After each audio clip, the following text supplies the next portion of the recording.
Hi weavers, welcome back to my channel. Please నా channel ఎవరైనా subscribe చేసుకోకపోతే subscribe చేసుకోండి, బెల్ బటన్ని ప్రెస్ చేయండి, లైక్ షేర్ కామెంట్ చేయండి.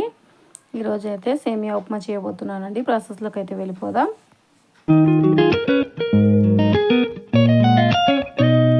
ముందుగా అయితే ఒక కప్పు సేమియా తీసుకోవాలండి. ఇది పక్కన పెట్టేసి ఇప్పుడు స్టవ్ వెలిగించి ప్యాన్ పెట్టుకొని అందులో 1 టేబుల్ స్పూన్ నెయ్యి వేసుకోవాలండి.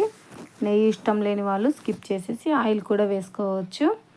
ఇది బాగా హీట్ అయ్యాక ఒక 2 నిమిషాలు సేమియాని వేసేసి సిమ్లోనే పెట్టేసి ఇది గోల్డెన్ బ్రౌనిష్ కలర్ వచ్చేంత వరకు ఫ్రై చేసుకోవాలండి.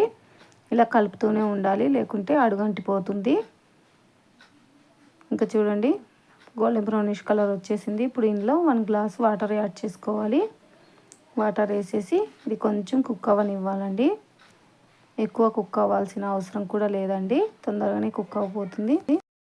ఇప్పుడైతే స్టెయినర్ పెట్టేసుకొని స్టెయినర్లో వేసేసుకోవాలండి. వేసేసుకొని ఒక గ్లాసు చల్లని వాటర్ తీసేసుకొని చల్లని వాటర్తో కడిగేసుకోవాలండి.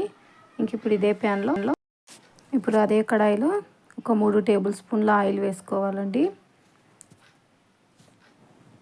ఆయిల్ బాగా వేడయ్యాక తాలింపు గింజలు వేసుకోవాలి. ఆవాలు, జీలకర్ర, మినప్పప్పు, పచ్చిమిర్చి, ఉల్లిపాయ, కరివేపాకు, క్యారెట్, బఠానీ అండి. కొన్ని ఇష్టం ఉంటే వేసుకోవచ్చు, లేదంటే స్కిప్ చేసేయండి. ఇది బాగా ఫ్రై అయ్యాక ఇందులోనే టమాటా అండి. ఇది బాగా కుక్ అవ్వాలండి. ఇప్పుడు రుచికి సరిపడా సాల్ట్. ఇది బాగా కుక్ అయ్యేంత వరకు వెయిట్ చేయాలండి. బాగా కుక్ అయిపోయింది కదా. ఇప్పుడు ఇందులో కొంచెం కొత్తిమీర టేస్ట్కి బాగుంటుందండి. ఇది పిల్లల లంచ్ బాక్స్కి అయినా సరే, స్కూల్ నుంచి రాగానే స్నాక్స్కి అయినా సరే చేసి పెట్టేసేయండి. హ్యాపీగా తినేసి ఆడుకుంటారండి. ఇప్పుడైతే ఒక చిటికెడు పసుపు బాగా కలిపేసేయండి.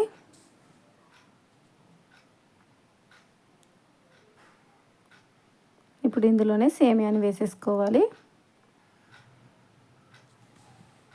బాగా కలిపేసుకోవాలండి సేమియా వేసేసి.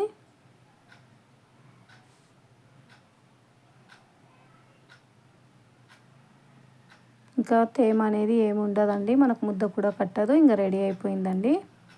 ప్లేట్లోకి అయితే వేసేసుకుందామండి. ఎంతో టేస్టీగా ఉండే మన సేమియా ఉప్మా అనేది రెడీ అయిపోయిందండి. చాలా టేస్టీగా కూడా ఉంటుంది.